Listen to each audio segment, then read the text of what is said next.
Hebrew పత్రిక 6వ అధ్యాయము 10వ వచనం చూడండి. మీరు చేసిన కార్యమును మీరు పరిశుద్ధులకు ఉపచారము చేసి ఇంకను ఉపచారము చేయుచుండుట చేత తన నామమును బట్టి చూపిన ప్రేమను మరచుటకు దేవుడు అన్యాయస్తుడు కాడు. దేవుడు అన్యాయస్తుడు కాడు. దేవుడు చేసే ప్రతి చర్యలోనూ సంపూర్ణ న్యాయం ఉంటుంది. మనుషులు అపనమ్మకస్తులు అయితే అవుతుండొచ్చు, కానీ దేవుడు నమ్మకమైన వాడు అనే మాట అద్భుతమైన మాట. మనుషులు అబద్ధీకులు అవుతారేమో, కానీ ఆయన ఎప్పటికీ సత్యవంతుడే. ఎంతమంది లోకం ప్రతి మనుషుడు ప్రతి ఒక్కడు అబద్ధీకుడైనా దేవుడు సత్యవంతుడు కాక తీరడు. Praise the lord. మూడవది, దేవుడు అన్యాయస్తుడు ఎంత మాత్రము కాదు. ఈ మూడు మాటలు ఒక సందర్భాన్ని ఉటంకించి ఆయన మాట్లాడాడు. యూదుల గురించి మాట్లాడుతూ ఈ విషయాలు మాట్లాడాడు. అయితే ఆ సన్నివేశాన్ని కాస్త పక్కన పెట్టి, ఆ సందర్భాన్ని పక్కన పెట్టి ఈ మూడు మాటల్ని ప్రస్తుత మన స్థితికి అన్వయించుకుందాం. భక్తి జీవిత సాధనలో ఈ మూడు ప్రశ్నలు దేవునితో నడుస్తున్న మనకి కొన్ని సందర్భాల్లో ఎదురయ్యే అవకాశం ఉంది. మొట్టమొదటిది, దేవుడిని నమ్ముకున్నాను, దేవుడే నాకు సహాయం చేస్తాడని ఎదురు చూస్తూ ఉన్నాను, దేవుడే నా కృప చూపుతాడని నిరీక్షిస్తున్నాను, ఆయన మీద పెట్టుకున్న నమ్మకాలు ఏమి నెరవేరేటట్టు ఏం కనపట్టల్లా, నా ఆశలన్నీ అడియాశలే అయిపోయేటట్టున్నాయి. ఏమన్నబ్బా, దేవుణ్ణి నమ్మి దేవుని కోసం ఎదురు చూసినా నా ఆశ తీరలేదు, నా నిరీక్షణ ఫలించలేదు అని మనం దేవుని ముందు పెట్టుకున్న విషయాల్లో కొన్ని డిలే అయినప్పుడు, ఆలస్యం అయినప్పుడు, జరగనప్పుడు, వాటికి ప్రతికూలమైనవి ఆపోజిట్లో జరిగినప్పుడు దేవుని మీద పెట్టుకున్న నమ్మకం కూడా వమ్మైపోయింది. అంటే ఆ మాటలో మనం చెప్పకనే ఏం చెప్తున్నామంటే దేవుడు కూడా ఈ విషయంలో నమ్మకంగా లేడు. ఇశ్రాయేలు ప్రజల్లో కొంతమంది భక్తులు అడిగారు, తొల్లిటి నీ కృపాతిశయములు ఎక్కడా, నీ వాగ్దానములు ఎక్కడా? ఏమయ్యా, నమ్మదగిన దేవుడా, వాగ్దానాలు చేశావు కదయ్యా, ప్రామిసులు చేశావు కదయ్యా, మరి నీ బిడ్డల్ని హింసిస్తుంటే, వేధిస్తుంటే, దుఃఖపెడుతుంటే, బాధ పెడుతుంటే, నీ పిల్లలు శ్రమ నొందుతుంటే నీవు చూచి చూడనట్లు ఉంటావేమయ్యా? నీ సేవకులని ప్రత్యేకించితివే, కీడేమి రానీయనంటివే. నీ సేవకులనే వేధించు వారిని ఆటంకపరచకుంటివే.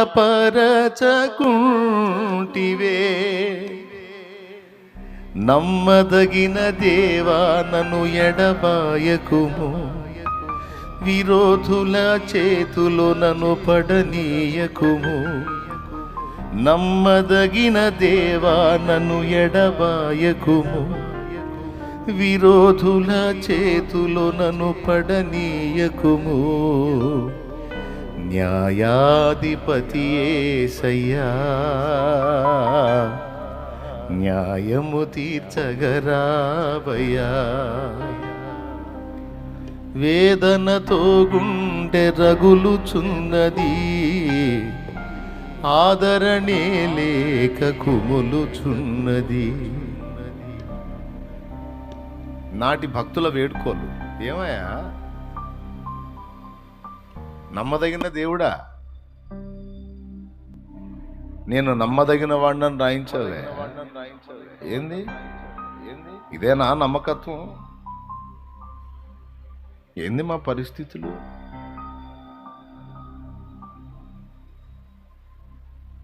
కన్నీళ్ళే అన్నపానాలు అయిపోయినాయి నాయనా. ఏంది? నిన్ను ముట్టినోడు నా కంటి పాపను ముడతాడన్నావు, ముట్టినోడు బ్రహ్మాండంగా తిరుగుతున్నాడు, ముట్టబడ్డోడు నేను గుల్లైపోయాను. ఏమయ్యా, నమ్మదగిన దేవుడా?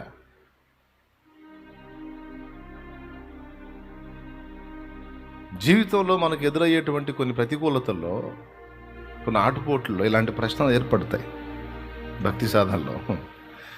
అంటే హోల్ హార్టెడ్గా అనం, హృదయపూర్వకంగా అనం. అది హృదయ లోతుల్లోంచి వచ్చిందో నోటి మాటో ఆయనకు తెలుసు. ఎట్లా అంటాం హృదయపూర్వకంగా ఆ మాట? అనలేం.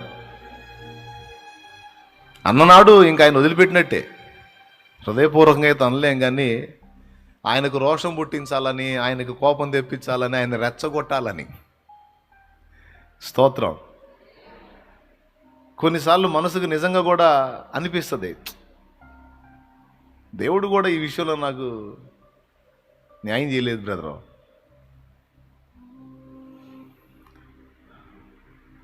చాలా వచనాలు ఉన్నాయి. సాధారణంగా మనుషులు కలుగు శోధన తప్ప మరి ఏది మీకు కలగలేదు, దేవుడు నమ్మదగినవాడు. కొరింథీయులకు రాసిన మొదటి పత్రిక 10వ అధ్యాయము 13వ వచనం అనుకుంటాను, 12-13 వచనాలు, 13 కదా అందులో ఉంది.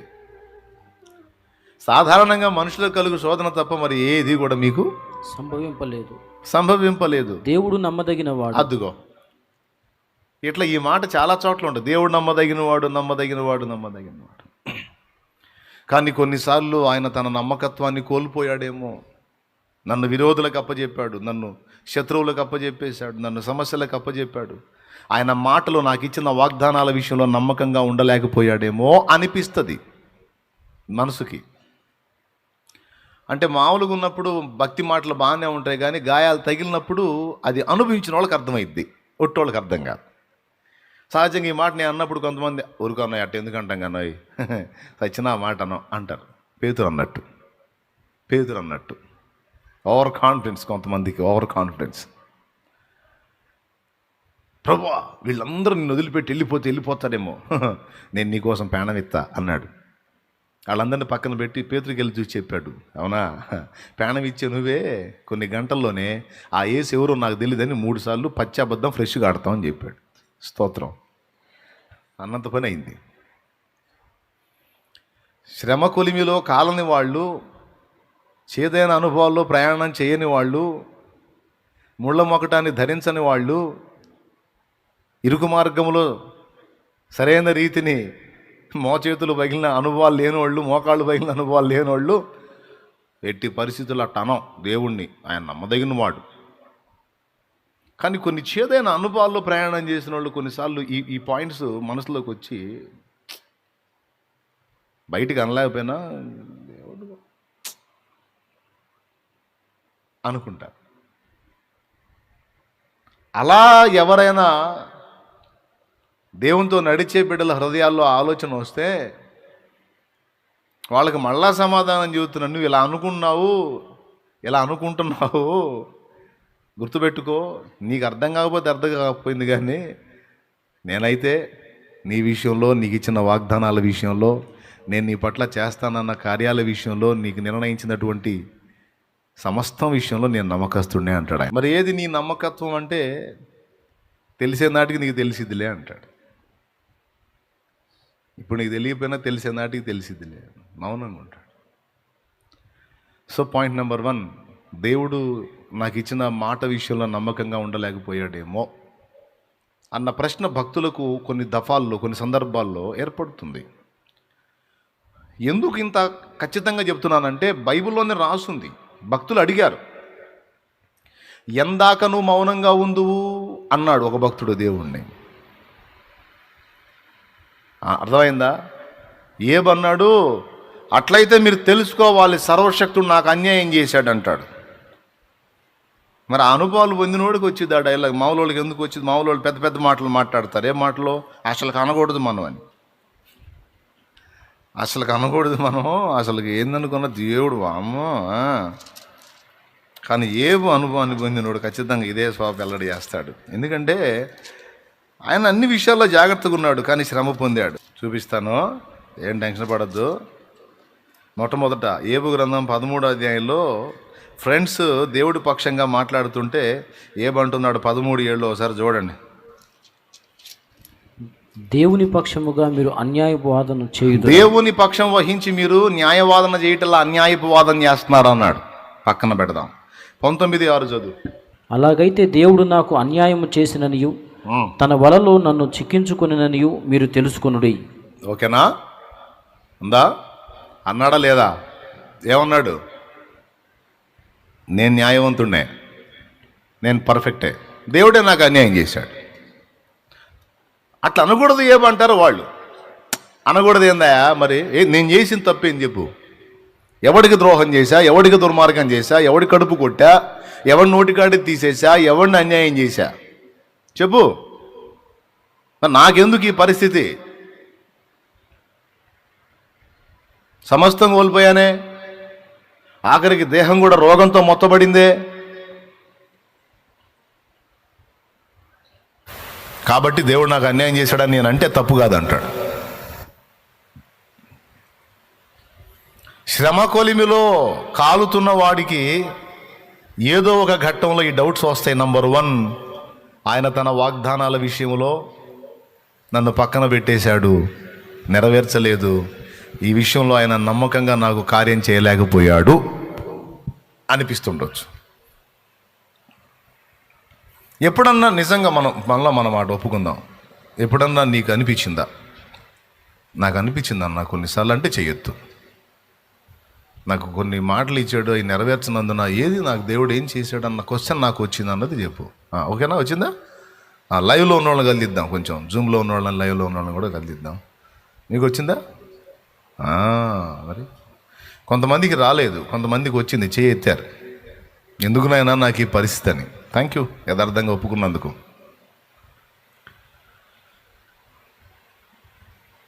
ఒకటి అది. రెండోది, నాకు ఇంత అన్యాయం జరుగుతుంది ఏంది? ఇంత అన్యాయం జరుగుతుంటే నాకు అన్యాయం చేసిన వాళ్ళు బాగానే ఉన్నారు, అన్యాయం అయిపోతున్నాను. దేవుడు ఎవరికి సపోర్ట్ చేస్తున్నాడు? నాకు అన్యాయం చేసిన వాళ్ళకా, నాకా? దేవుడి దగ్గర కూడా న్యాయం లేదు బ్రదరు. అన్నోళ్ళు ఉన్నారు, దేవుడి దగ్గర కూడా న్యాయం లేదండి. ఏందో అని విరక్తి చెందిన వాళ్ళు ఉన్నారు. 2, నమ్మదగిన వాడిని అంటాడు, కొన్నిసార్లు నమ్మకంగా ఆయన లేడు. సత్యవంతుడు అంటాడు, కొన్నిసార్లు ఆయన ఇచ్చిన మాటలు ఆయనే రద్దు చేసేశాడు. న్యాయవంతుడు అంటాడు, జరుగుతున్న అన్యాయాన్ని ఎదిరించడు. ఈ 3 మాటలు కొన్నిసార్లు కొంతమంది భక్తుల జీవితంలో ప్రశ్నార్థకమయ్యాయి. మీకు తెలీదు, ఒకవేళ మీకు ఇలాంటి అనుభవాలు కాకపోయి ఉండొచ్చు. కొంతమంది భక్తులకు ఎదురైనాయి. ఆ ఎదురైన వాళ్ళు ఎవరో బైబిల్లో మీరు వెతికితే మీకు దొరుకుతారు. అడిగినట్టు అడిగారు. ఇంకా కొంతమంది కీర్తనలు అడిగారు. తొల్లిటి నీ కృపాతిశయములెక్కడా అంటే, ప్రారంభంలో నువ్వు చూపినటువంటి ఆ కృప, దాని యొక్క అతిశయం ఇప్పుడు ఏదయ్యా? ఎందుకు మమ్మల్ని ఎట్లా శ్రమల పాలు చేసావు? ఎందుకు ఎట్లా మమ్మల్ని అప్పచెప్పావు? మేము నీ పిల్లలం కాదా? నువ్వు మా తండ్రివి కదా? మమ్మల్ని నడిపించలేదా? మమ్మల్ని పిలవలేదా? మమ్మల్ని రక్షించలేదా? పోషించలేదా? మా పక్షం వహించలేదా? ఎందుకయ్యా మమ్మల్ని ఎట్లా అప్పచెప్పావు? ఈ 3 దేవుని విశ్వాస్యత విషయంలో ప్రశ్న, దేవుని సత్యమంత్వం విషయంలో ప్రశ్న, దేవుని న్యాయ విధి విషయంలో ప్రశ్న ఏర్పడినప్పుడు ఒక విచిత్రమైన మాట చెప్తాను నేను. దీన్ని మనసులో పెట్టుకోండి. మన మైండ్ని ఎలా ఫిక్స్ చేసుకోవాలో చెప్తున్నాను నేను. 4వ మాట కూడా, దేవుని చర్యలు కొన్నిసార్లు పిచ్చితనంగా నీకు అనిపిస్తాయి. కొన్నిసార్లు అన్యాయం చేశాడేమో అనిపించింది నీకు. కొన్నిసార్లు నీకు ఇచ్చిన వాగ్దానాలు తప్పిపోయి సత్య విషయంలో బలహీనపడ్డాడేమో అనిపించింది. కొన్నిసార్లు నీకు నమ్మకంగా అన్ని విధాలా ఆదరించలేదేమో అనిపిస్తుంది.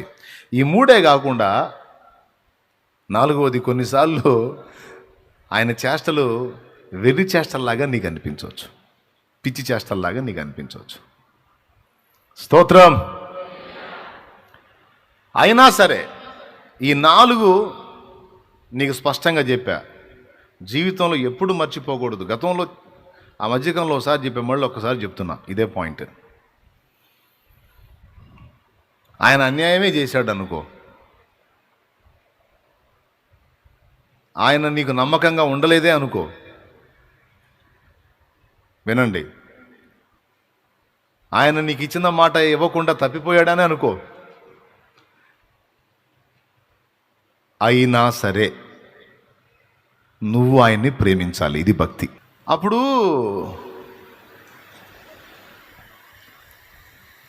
అప్పుడు అన్యాయం చేస్తే ఆయన ఎట్లా ప్రేమించగలుగుతాం? ఇచ్చిన మాట నెరవేర్చకుండా అబద్ధం ఆడినట్టు చేస్తే ఎట్లా ప్రేమించగలుగుతాం? మనకు అన్నీ పర్ఫెక్ట్గా ఉంటేనే కదా అన్నయ్య మనం ప్రేమించగలిగేది. బాగుంది. ఇంకా అది మామూలు విషయమే. నువ్వు చేసిన ఈ పని సామాన్యుడు కూడా చేస్తాడు. కానీ భక్తి, దానిలో పుట్టే ప్రేమ అలాంటిది కాదు. ఎలాంటి విచిత్రమైన ప్రేమ! నువ్వు పలికినా ప్రేమిస్తా, పలక్కపోయినా ప్రేమిస్తా. మొర ఆలించినా ప్రేమిస్తా, ఆలించకపోయినా ప్రేమిస్తా. నువ్వు హెల్ప్ చేసినా ప్రేమిస్తా, హెల్ప్ చేయకపోయినా ప్రేమిస్తా. నువ్వు ఇచ్చినా ప్రేమిస్తా, ఇవ్వకపోయినా. నువ్వు మేలు చేసినా ప్రేమిస్తా, నువ్వు కీడు చేసినా ప్రేమిస్తా. నువ్వు న్యాయం చేసినా ప్రేమిస్తా, అన్యాయం చేసినా ప్రేమిస్తా. ఎందుకంటే యేసయ్యా, నా జీవిత కాలానికి సరిపోయినటువంటి ఒక్క సాక్ష్యాన్ని నువ్వు నాకు ఇచ్చేసావు. ఓ లైఫ్ మొత్తానికి కూడా సరిపోయిన ఒక్క సాక్ష్యం నువ్వు నాకు ఇచ్చేసావు. ఏంటంటే, నేను ఇంకనూ పాపినై ఉండగానే, నేను ఇంకనూ నీచుండై ఉండగానే, నీచురాలనై ఉండగానే, దుర్మార్గునై ఉండగానే, దుర్మార్గురాలనై ఉండగానే, అసహ్యురాలనై ఉండగానే, నేను ఘోర పాపినై ఉండగానే నీవు నన్ను ప్రేమించి ప్రాణం పెట్టావు. ఇక చాలు, నేను నిన్ను ప్రేమిస్తా. ఎందుకంటే సిలువలో నీ విలువ నాకు తెలిసింది, సిలువలో నీ ప్రేమ నాకు తెలిసింది, సిలువలో నీ నమ్మకత్వం నాకు తెలిసింది, సిలువలో నీ న్యాయ విధి నాకు తెలిసింది, సిలువలో నీ సత్యసంధత నాకు తెలిసింది. ఎందుకు సిలువెక్కాడు? న్యాయాన్ని ప్రేమించాడు గనుక సిలువెక్కాడు. ఎందుకు సిలువెక్కాడు? మనందరి కన్న తండ్రిగా మనకు నమ్మకమైన వాడుగా ఉండునట్లు సిలువెక్కాడు. ఏ నమ్మకత్వం, ఏ సత్య విషయం, ఏ న్యాయ విషయంలో మనకు డౌట్స్ వచ్చినాయో ఆ మూడిటికి సిలువలో సమాధానం చెప్పాడు. ముందే చెప్పేశాడు. స్తోత్రం చెబుతారా? సిలువ ఉందా ఆయనక? ఉందా? అందుకు సిలువ పెట్టేది. సిలువకు దండం పెట్టమని కాదు. ఆ సిలువను చూసినప్పుడు అందులో కొన్ని సంగతులు గుర్తు రావాలి నీకు. న్యాయం కోసం సిలువెక్కాడండి. న్యాయం ప్రకారం పాపం చేసినోడు శిక్ష పొందాలి, అది న్యాయం. లంచం తీసుకొని వదిలేస్తే అన్యాయం, పాపం. మరి ఇప్పుడు మనం పాపం చేసాము, మనం పాపాలు పోవటానికి మనం ఏదో లంచాలు ఇస్తే ఈ దేవుడు తీసేసుకొని వదిలేస్తాడన్నది మనం గతంలో నమ్మింది. అది న్యాయం లేదు అందులో. కానీ ఇందులో న్యాయం ఉంది. ఏంటంటే, పాపం చేసిన వాడు శిక్షార్హుడు, శిక్ష పొందాలి. పొందాలంటే మొత్తాన్ని కలిపి అగ్నిగుండానికి పంపాలి. అలా జరగకుండానట్లు న్యాయానికి సమాధానం చెప్పాలి గనుక, న్యాయాన్ని గౌరవించిన వాడు గనుక, న్యాయాన్ని ప్రేమించిన వాడు గనుక, తన సింహాసనానికి న్యాయము కూడా ఒక స్తంభం గనుక దాన్ని రెస్పెక్ట్ చేస్తూ దేవుడు న్యాయం ప్రకారం మనందరి మీదికి రావాల్సిన శిక్ష తన మీదికి తీసుకుని తన పరిశుద్ధ దైవరక్తము ద్వారా సర్వ మానవాళి పాప శాప విమోచనకై ప్రాయశ్చిత్తార్థ బలిగా తానే తన్ను తాను అప్పగించుకున్నాడు. దేన్ని ప్రేమించి? మనం అంటాం నన్ను ప్రేమించి అని. నిన్ను సెకండు, ముందు న్యాయాన్ని ప్రేమించాడు ఆయన. ఇప్పుడు చెప్పండి, ఆయన న్యాయవంతుడా కాదా? న్యాయాన్ని ప్రేమించి ప్రాణం పెట్టకపోతే ఆ ప్రాణం పెట్టిన దానిలోనే న్యాయం సంగతి నీకు అర్థమవుతుంది. న్యాయాన్ని ప్రేమించకపోతే ప్రాణం పెట్టడు. అందుకే, లేకపోతే మనవాళ్ళగా ఏదో ఒక యాత్ర చేయండి రా పోయిద్ది పోండి, 40 రోజులు స్పెషల్ భక్తి చేయండి రా పోయిద్ది పోండి. ఇట్లాంటి ఆప్షన్లు ఏం లేవు. శిక్ష బిడ్డన్నా పొందాలా, తండ్రి అన్నా పొందాలా, అప్పుడే న్యాయం ఒప్పుకుంటుంది. అమౌంట్ బిడ్డన్నా కట్టాలా, తండ్రి అన్నా కట్టాలా, అప్పుడే న్యాయం ఒప్పుకుంటుంది. కాబట్టి మనందరం ఆయన పిల్లలం గనక, అండ్ పాపులం గనక, మనందరినీ కన్న తండ్రి ఆయన పరిశుద్ధుడు గనక, మనందరం ఆయన పిల్లలం గనక, అదే సమయంలో ఆయన న్యాయవంతుడు గనక మనల్ని ప్రేమించాడు, న్యాయాన్ని ప్రేమించాడు. సో న్యాయమునకు గౌరవాన్ని ఇచ్చాడు గనక ఆ న్యాయాన్ని గౌరవించి తనను తాను ఆహుతి చేసుకున్నాడంటే, ఒక్క మాట సింపుల్గా, న్యాయము అంటే యేసయ్యకి ఎంత గౌరవం అంటే తన ప్రాణం కంటే ఎక్కువగా న్యాయాన్ని గౌరవిస్తాడు ఆయన. కాబట్టి సిలువలో నీకు అన్ని రుజువులు చూపించేశాడు కనుక మళ్ళా నాకు అన్యాయం చేశాడు, మళ్ళా నాకు నమ్మకంగా లేడు, మళ్ళా నాకు సత్యవంతుడు కాదు, ఏందో పిచ్చి పిచ్చి పనులు చేస్తున్నాడంటే నీ బుర్ర పని చేయట్లా. స్తోత్రం. అర్థమైందా? నువ్వు భావోద్రేకాలకు లోనైపోయి టెంప్టేషన్కి, శోధనకు గురైపోయి నువ్వు రివర్స్లో మాట్లాడుతున్నావు, నేను రివర్స్లో మాట్లాడుతున్నాను. నీకు దేవుడు తానేమై ఉన్నాడో, తన తత్వం ఏంటో అన్నీ అందులో చూపించాడు నీకు. దేవుని ప్రేమ సిలువలో దొరుకుతుంది, దేవుని న్యాయవిధి సిలువలో దొరుకుతుంది. ఎంత నమ్మకం అండి మనకైనా? మన మంచి పిల్లలమని ప్రాణం పెట్టాడా? మన హృదయంలో తొంగి చూద్దాం మన బతుకులు ఏందో. మన బతుకులు ఎంత దరిద్ర బతుకులు మనవి. మామూలు పాపాలా? మనమే కాదు, ప్రతి మానవుడు పాపే. కొంతమంది శరీరంతో చేశారు, కొంతమంది మనసులో రకరకాలుగా, మాటలతో కొంతమంది, చూపులతో కొంతమంది, ఆలోచనలో కొంతమంది, చేతలతో కొంతమంది, నడతలో కొంతమంది, ఎన్నో దోషాలు. ఇన్ని దోషాలు కలిగి ఇంత ఘోరమైన పాపులమై ఉండగానే ఒక కన్న తండ్రిగా మనకు బహు నమ్మకస్తుడై ఉండి,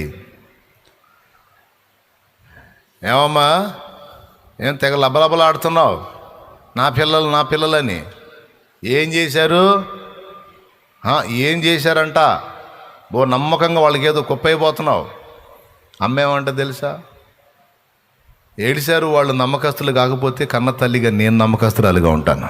ఏం తపన పడుతున్నావు? నువ్వు ఎంతసేపు కష్టపడ్డావు, ఎంతసేపు ప్రయాసపడ్డావు, మరి నీ మాట దక్కిచ్చారా? నీ పరువు బజాట్లోకి లాగారుగా. నమ్మకంగా తినక వాళ్ళ కోసం కష్టపడ్డావు, మరి నీకు వాళ్ళు నమ్మకంగా ఉన్నారుగా. నీ కూతురు నీ మాటిందా? నీ కొడుకు నీ మాటిన్నాడా? నువ్వు వద్దురా అన్నదాన్ని పోయి చేసుకొచ్చాడు, నువ్వు వద్దురా అన్న వాడిని పోయి చేసుకొచ్చుకుంది. నువ్వేమో నమ్మకంగా పస్తులు ఉండి తిప్పలు పడి నానా గడ్డి తిని గాదం తిని వాళ్ళకి అన్ని దాచిపెట్టి వాళ్ళకి భవిష్యత్తు ఏర్పాటు చేసావు. మరి నువ్వు వాళ్ళకి నమ్మకంగా ఉన్నావు పాప అంకితం, వాళ్ళు నీకు నమ్మకంగా ఉన్నారా? అప్పుడు తండ్రి ఏమంటాడు తెలుసా? ఏడిశారు. వాళ్ళు నమ్మకస్తులు కాకపోతేనే కన్నవాడిని కనుక కన్న నేరానికి నేనన్నా వాళ్ళకి నమ్మకంగా ఉండాలి. ఏమమ్మా నా భర్త నా పేణం అన్నావు, పెట్టాడు ఇంకో కొంపటే. బాగా అయిందా? పెట్టాడు ఇంకో కొంపటి పెట్టాడు, లెగితే ఆడనే ఉంటున్నాడు ఇక. స్తోత్రం. అప్పుడు నువ్వేమన్నా ఏడిచాడు దరిద్రుడు, తాను నమ్మకస్తుడు కాకపోయినా నేను అతని భార్యగా నా మట్టుకు నేను నమ్మకంగా ఉండాలి. ఆడు చెడిపోయాడా, నేను చెడిపోయేదా? కొంతమందికి ఈ విధమైన ప్రతీకారం తీర్చుకోవాలని ఉంటుంది. నువ్వు ఫోన్లో మెసేజ్లు పెడితే నేను పెట్టుకోలేండి, నీకు దొరికి నాకు దొరుకుతాడు, ఇటు మెసేజ్లు పెట్టంటే చేస్తుంటుంది. అప్పుడు వాడు పంది అయ్యా, నువ్వు కూడా పంది అవుతుంది. 2 పందులే ఇంట్లో. స్తోత్రం. అర్థమైందా? సింపుల్గా వాడు వెధవైతేనే నేనన్నా నమ్మకంగా ఉండాలి, నేను నమ్మకంగా ఉంటా అంతే. ఏమయ్యా నా భార్య అన్నావు, నీ భార్య సంబడం తేలిందిగా,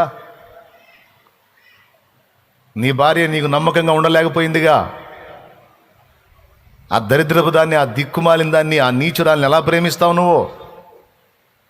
నీ కళ్ళ ముందు పాపం చేసింది కదా, నీ కళ్ళారా చూసావు కదా, ఎట్లా ప్రేమిస్తావు? పోనీ అన్నా దాని పొందు, అది నా విషయంలో నమ్మకంగా లేకపోయినా నేను ఆ విషయంలో నమ్మకస్తుడుగానే ఉండాలనుకున్నా. ఇవన్నీ ఎవరు ఆదర్శమో తెలుసా? ఇవన్నీ ఎవరో మనకు ఆదర్శం తెలుసా? మన ప్రభు. మనము ఆయనకు ఒక అపనమ్మకస్తురాలైన భార్య, ఆయన మాత్రం మనకు ఒక నమ్మకస్తుడైన భర్త. మనం ఆయనకు ఒక అపనమ్మకస్తులైన పిల్లలం, కానీ ఆయన మన ఎడల ఒక నమ్మకమైన తండ్రి, నమ్మకమైన నాన్న. ఇబ్బంది పడవాకండి, తెలుసుకోండి అంతే చాలు.